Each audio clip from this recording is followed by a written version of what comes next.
അടുത്ത 25 വർഷത്തേക്കുള്ള agenda set ചെയ്ത് പ്രവർത്തിക്കുന്ന ഒരു രാഷ്ട്രീയ പാർട്ടിയെക്കുറിച്ച് നിങ്ങൾ കേട്ടിട്ടുണ്ടോ? 5 വർഷത്തേക്ക് തങ്ങളുടെ അജണ്ട എന്താണ് എന്നും എങ്ങനെ അധികാരം പിടിക്കണമെന്നും ചിന്തിക്കുന്നവരാണ് നമ്മുടെ മുഖ്യധാര രാഷ്ട്രീയ പാർട്ടികൾ.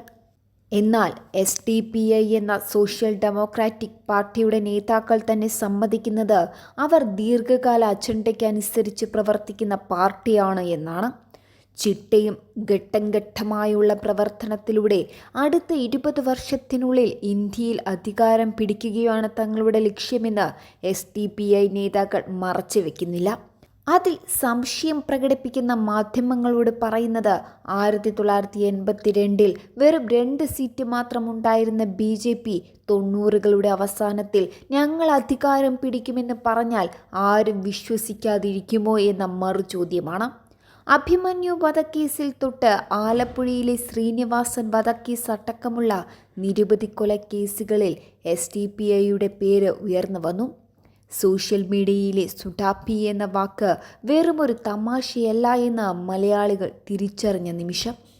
വരും ദിവസങ്ങളിൽ കേരളം നേരിടുന്ന ഏറ്റവും വലിയ പ്രശ്നമായിരിക്കും വിവിധ പാർട്ടികളിൽ നുഴഞ്ഞു കയറി തങ്ങളുടെ ദീർഘകാല അജണ്ട നടപ്പാക്കുന്ന SDPI എന്നതെന്ന് പലരും പറയുന്നുണ്ട്.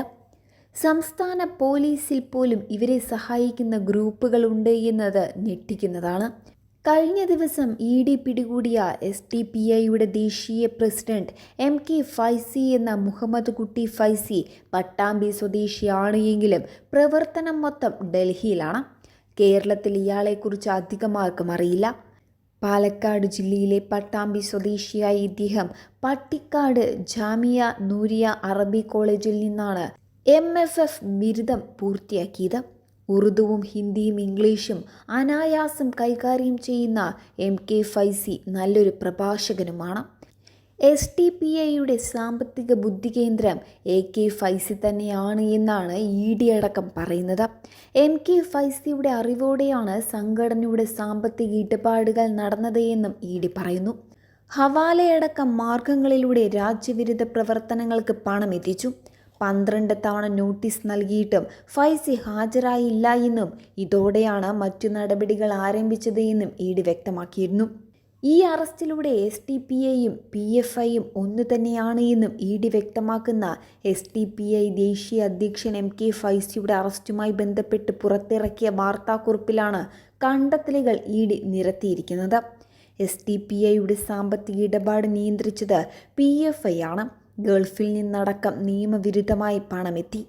രാജ്യത്ത് ഭീകരപ്രവർത്തനം നടത്താൻ ഗൾഫ് രാജ്യങ്ങളിൽ നിന്നുള്ള റമദാൻ കളക്ഷന്റെ പേരിലും പണം സ്വരൂപിച്ചു എന്നും ED ആരോപിക്കുന്നു. PFIയുമായി ബന്ധപ്പെട്ട കേസിൽ ഇതുവരെ 61.72 കോടിയുടെ സ്വത്ത് കണ്ടെത്തിയെന്നും ED അറിയിച്ചിട്ടുണ്ട്. 2022 PFIയെ നിരോധിക്കുമ്പോൾ റമദാൻ തൊട്ട് തുർക്കി വരെ അതിശക്തമായ വേരുകൾ പോപ്പുലർ ഫ്രണ്ടിനുണ്ടായിരുന്നു. ആട്ടിൻ തോലിട്ട ചെന്നായിയെപ്പോലെ വിവിധ രാജ്യങ്ങളിൽ വിവിധ രൂപത്തിൽ വേഷം മാറിയായിരുന്നു അവരുടെ പ്രവർത്തനം.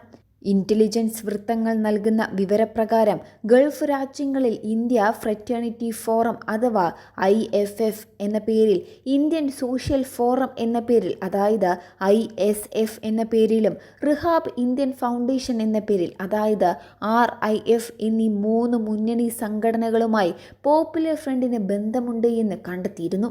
ജമാഅത്തെ ഇസ്ലാമി, PFI, SDPI തുടങ്ങിയ സംഘടനകളുടെ കേരളത്തിൽ നിന്നുള്ള നേതാക്കൾ മിക്കപ്പോഴും സന്ദർശിക്കാറുള്ളത് UAE ആണ്. പ്രധാനമായും അബുദാബി, ദുബായ് എന്നിവിടങ്ങളാണ്. കൂടാതെ എമിറേറ്റ്സ് ഇന്ത്യ ഫ്രറ്റേണിറ്റി ഫോറം അഥവാ EIFF അഥവാ തുർക്കിയുമായും ബന്ധം സ്ഥാപിക്കാൻ പോപ്പുലർ ഫ്രണ്ടിന് കഴിഞ്ഞിട്ടുണ്ട്. ഇന്ത്യൻ വിദ്യാർത്ഥികളുടെ സഹായത്തോടെയാണ് പോപ്പുലർ ഫ്രണ്ട് തുർക്കിയിൽ അടിത്തറ പാകിയത്. ഇതിനായി ഇന്ത്യൻ വിദ്യാർത്ഥി നൌഷാദിനെ അവർ സബ്ഹാൻഡായി സൈബ് യൂണിവേഴ്സിറ്റിയിൽ PhD ചെയ്യുന്നതിനായി തുർക്കിയിലേക്ക് അയച്ചു. ഇയാൾ മുഖേനയാണ് തുർക്കിയിൽ നിന്നും ധനസമാഹരണം നടത്തുന്നത് എന്നായിരുന്നു EDയുടെ കണ്ടെത്തൽ.